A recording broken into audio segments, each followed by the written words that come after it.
This time you get to see me trying out my new Warriors of the Dark Gods list. So I've made some changes to the list. I'm still using my Doomlord here, and he's going to go into the Forsworn, but I noticed that a lot of people just don't hit on the Doomlord with the Spiked Shield. So instead now I gave him Duskforged on a regular shield, so the upgrade to Spiked Shield actually costs 50 points, so this is the same as having a Spiked Shield. So I'm hoping that maybe people will just hit him a little bit more so that the unit will actually survive even longer. Also I added the Ledger of Souls. It's an item that I haven't used any time before, but I'm quite tempted by it because it gives you some extra veil tokens, so some extra power dice during the magic phase. And then some other additions. I used to run a sorcerer on Dark Chariot, but without the Hero's Heart or the Gladiator Spirit. So the Gladiator Spirit brings him to a 1+ armor save and gives him parry, and the Hero's Heart brings him up to 4 attacks with Strength 5 AP 3. Just to account for the fact that I do have Alchemy on my Wizard, I now have Warriors with a Flaming Standard. I think in terms of the core Warriors, just Sword and Board Warriors without any mark is maybe better than to spend a lot of points to get a mark on them, especially if you're gonna pay for the Halberd upgrade and stuff like that. Because this unit of 21 warriors is about as costly as 15 warriors with Greed and Halberds, or even less of them, or with Envy and Halberds, I mean. So yeah, I think in terms of just fielding them sword and board, probably just the warriors without any marks are better. My reasoning for being able to field them sword and board is that I'm playing Alchemy, I have a Flaming Standard, so I have a very easy access to a reroll to wound. Then otherwise we have some chaff units of Fallen, the Warrior Chariot, Warrior Knights, 2 Chimeras to be chaff or just tiny monsters basically, the Forsworn and the Helmor. So when I'm building this list, I normally find that I have the feeling that I don't have sufficient stuff to deal damage, but then once it's on the table, all of it actually still hits quite hard. So the Chimeras also, for 200 points, they still hit quite hard. So then let's go to the opposition. So it's going to be an Orcs and Goblins army. So this is from my opponent, who thought that it would be interesting to see what just regular Orcs do on the table, and he tried to make use of their special rule that they get the extra strength in cumulative combat rounds, as long as they have more ranks than your enemy. So he was going to try out 2 units of more than 40 Orcs in a 5-wide formation. So they're going to be big buses of Orcs basically. Added in some Trolls, added in a Great Green Idol for the BSB function mostly. Yeah, and some Giants, some Boar Chariots, just to make the list a bit more mobile. But yeah, still mobility is not one of the strongest points of this list. Yeah, so let's get into some pictures of the armies. So here first you see my Warriors of the Dark Gods army, and then afterwards you'll be able to see some Orcs and Goblins pictures. So as you can see, we're playing Refused Flank. The secondary objective is Breakthrough. So actually my opponent only has 2 scoring units that are not very mobile. Whilst myself, I have my Warrior Knights, my Forsworn and my Warriors. So I'm only having 3 scoring units myself either, so that's not too much. But the Warrior Knights, I can also just use them for some combat, and then afterwards still use them for the objective. Yeah, so for spell selection, my Exalted Herald took Rod of God, the Rod Within, and Hellfire. And my Wizard Adept got Glory of Gold and the armor spell. Yeah, the +1 or +2 armor. My opponent with Shamanism, he took Awaken the Beast, Totemic Summon, Break the Spirit, and his Hereditary. And I think that's just the standard setup for Shamanism, if you have to choose your spells for that. Yeah, so I'm quite happy with this setup. So with the Wasteland Torch, I was actually able to transform the forest that's now partly or that used to be partly in my opponent's deployment zone, into a ruins. And with the Helmore, I placed my first Ominous Gateway below the hill on the bottom. Yeah, so going into this matchup with warriors, it's always nice if your opponent doesn't have too much ranged potential, because you are geared towards dishing it out in combat.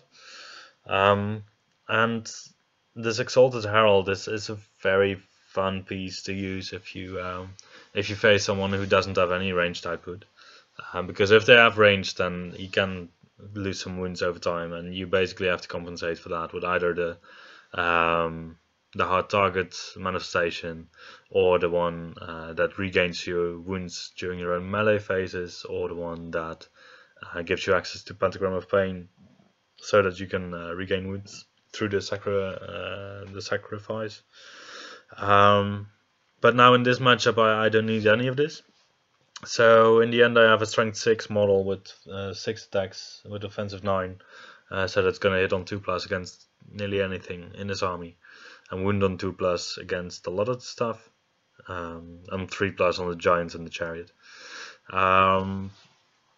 Yeah, so it's, and because of the stubborn, it's actually able to also just go into one of these orc units and just grind through there. The only downside is that these orcs might still also do quite a lot of wounds on him over time. So it's more like a way to anchor up one of his units and then come in with another unit to finish the job. Yeah, then in terms of matchups, so I think my warriors are quite well equipped to deal with the trolls because of the flaming standard, because of their spiked shields and the armor buff that I can give them, the possible reroll to wound. So yeah, I think that's a good matchup. Also the orcs, well, the orcs are less of a good matchup because they're gonna keep their ranks, so they're gonna keep their static combat rest, and they'll still keep on dishing some wounds, so probably one-on-one they'll grind me down with the warriors. But the orcs, I can probably outmaneuver them, and then at some point multi-charge them with multiple units at once, which should solve the problem there. And then there's this fleet of giants and chariots. It's a bit of a problem because in most cases he's able to charge with multiples of them. He's able to call the war, and then he's gonna outrange me in terms of threat range. So as long as he has the war, he actually outranges me. But the good thing is that with the Helmar tokens, I'm gonna be able over the turns, over time, to outmaneuver my opponent by just disappearing and appearing somewhere else. So in terms of deployment on the flank, I put down the warrior knights, also to block out his scouts, his cutlass spider heroes. So this is you can now see on camera that he's holding him and he's thinking about where to deploy. Then I have Unit of Fallen to countercharge anything if he wants to come out too aggressively. I have a Chimera and my Wizard on Chariot in the middle. So this Wizard on Chariot, I actually think that it should have been closer to the unit of Warriors, so I should have changed it with the other Warrior Chariot, but the Warrior Chariot, I believe, was one of the first things that I deployed. Then we have the Forsworn Bus. Yeah, I didn't really want to have it on the flank because I'd rather just use it as a flanking unit, or to just zone out the giants and the chariot from the middle. And here also the movement, the advanced 6 comes into play because it really gives you a further charge range. Yeah, and then to finish it off, we have Warrior Chariot, another Unit of Fallen, the Warriors, and the Exalted Herald. So I was planning to use the Exalted Herald on the flank, and there's still a Chimera also on that flank, so it's a little bit off camera maybe. Yeah, so I wanted to use the Exalted Herald on the flank, just because then I could just anchor up one of his units basically, and he's not that maneuverable. So if I, for example, charge into the trolls, it's going to take a while before he's going to be able to charge in with his orcs. Also because he has his other unit of orcs that is just really in the way. So I think these units of orcs, they could perhaps work, but I would definitely field them 6 or maybe even 7 wide. And I wouldn't play them just besides each other, because any swift reform that you want to do, you're going to be in trouble with, because your other unit is just going to be in the way. So if you just have single models around these units, they can easily move away before, and then afterwards you can move the orc unit. So if you have multiple of these units, I would never play them besides each other. So my opponent took first turn, and I'm actually quite fine with that, because that gives me the last turn for the secondary objective, for the breakthrough. So obviously for me it would have been also advantageous to get first turn, because I have Rod of God, and if you don't have first turn, it's a useless spell in the last turn of the game. Hopefully in the last turn of the game there's not going to be a lot left standing. And for the portals, it's also way better to be the starting player. But on the other hand, giving my opponent the initiative forces him to come towards me. And then still I can respond to his advances, because he's not so aggressive. Or well, he tries to play aggressive with the list, but the list itself is not fast enough to be sufficiently aggressive. So I think you would rather need banners of the Relentless Company or banners of speed on the movement 4 infantry, rather than the Green Tide banner. And this is already a scenario where we're just starting 18 inches apart, not even the full 24.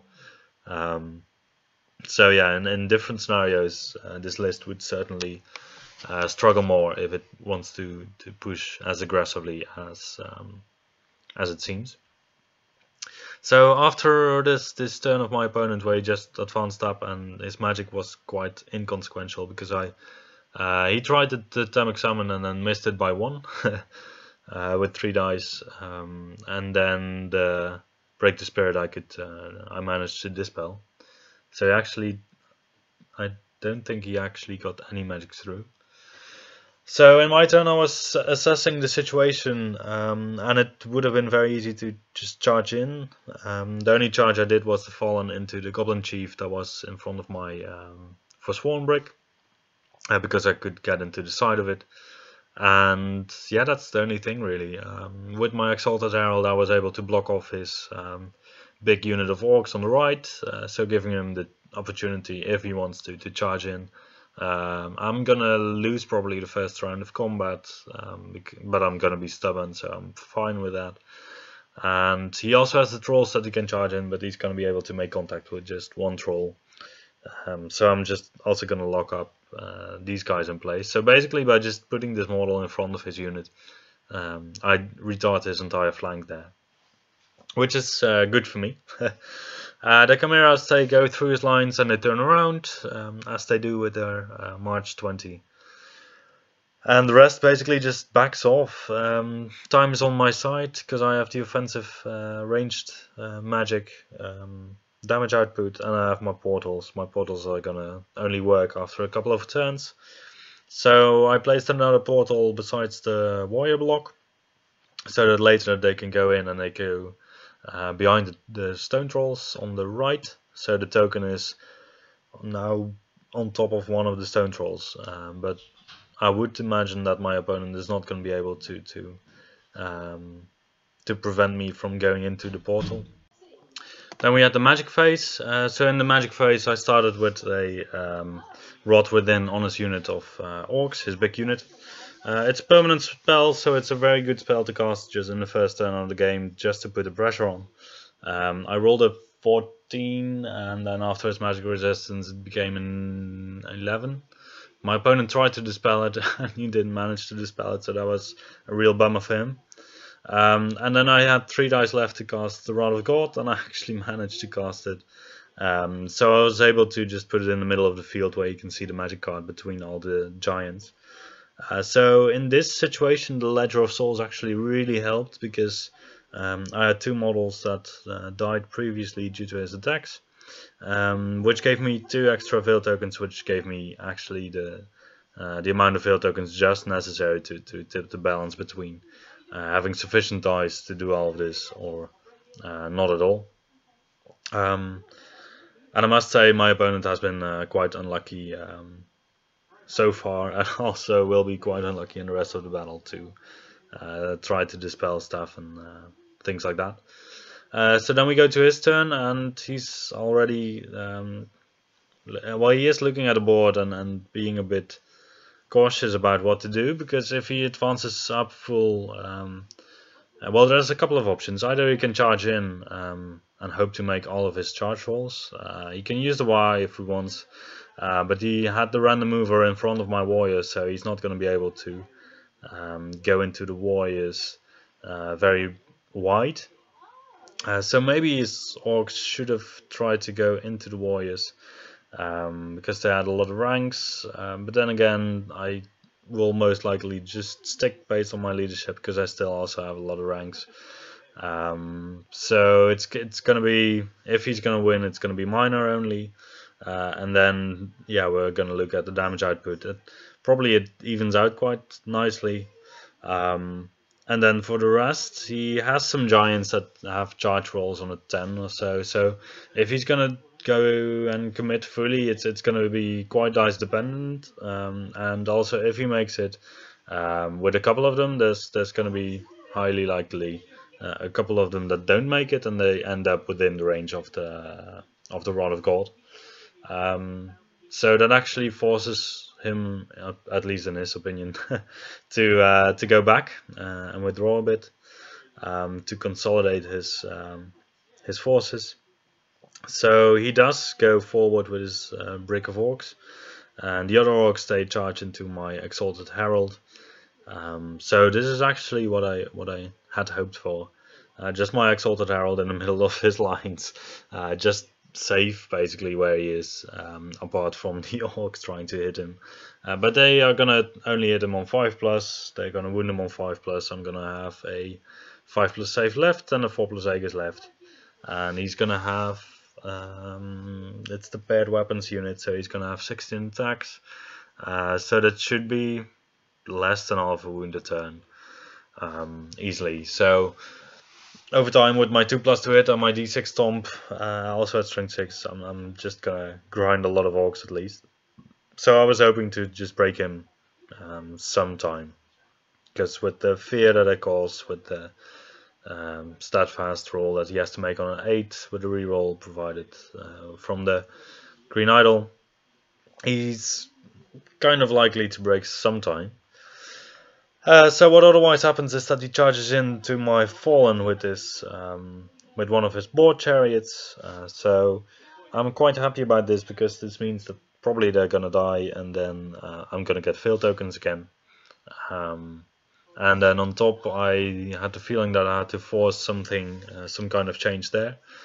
So I just advanced up with the Fallen such that he could charge in, but then for an overrun he wouldn't be able to go into my Sorcerer on Chariot, so that now I have a counter charge into his Chariot.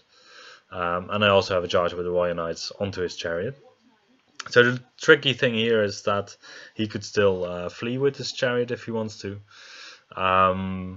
But he's probably gonna flee only if I charge him with my Sorcerer. So I was looking at the board later, and then I saw that I also see the Giant with my Sorcerer on Chariot.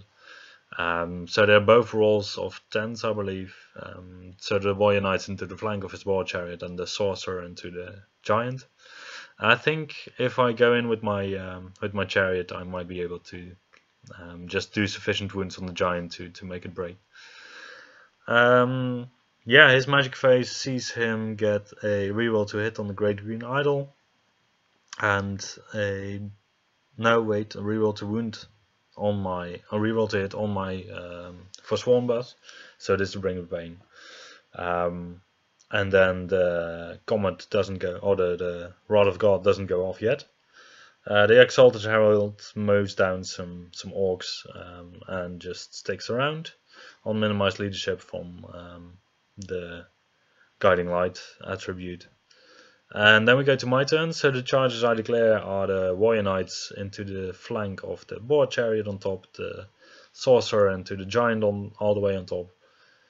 And that's the only charges I declare, because I don't really want to go in the Orcs with my Warriors, because I feel like there's going to be more advantageous situations for me to go in. So instead they actually go through the portal to end up on the flank of his Orc unit, so that my next turn they can go into the Orcs and just clean them up, basically. So what else? The Forsworn, they go outside of line of sight of his Orcs. My Warrior Chariot goes as far away as possible from the Orcs, just to give him to get out of his charge range, basically.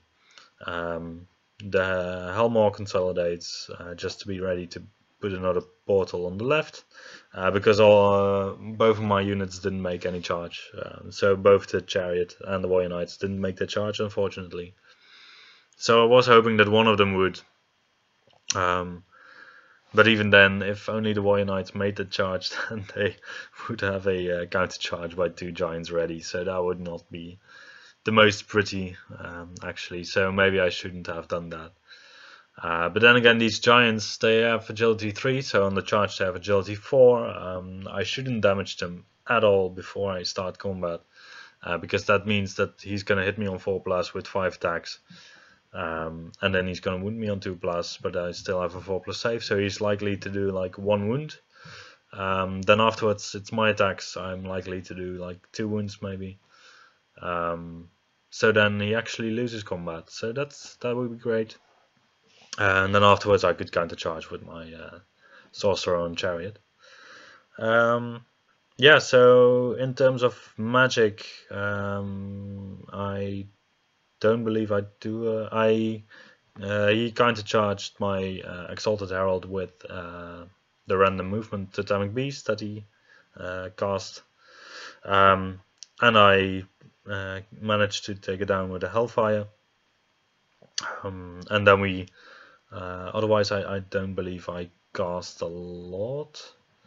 So then we go into combat. The Orcs, they actually lose quite some models and they flee. So this is another point in the battle where my opponent was quite unlucky. So he fails his rerollable Discipline 8 check. So it's Discipline 9 from the General, but I cause fear, so it becomes Discipline 8. So he fails that and they flee away. And my Herald doesn't catch them, unfortunately, but I have this unit of warriors just ready to go in there. So we didn't move them for the time being because of the hill in the way. But then next turn they don't rally and they flee off the table. Yeah, so that really cleans up the board for me, so that was really good.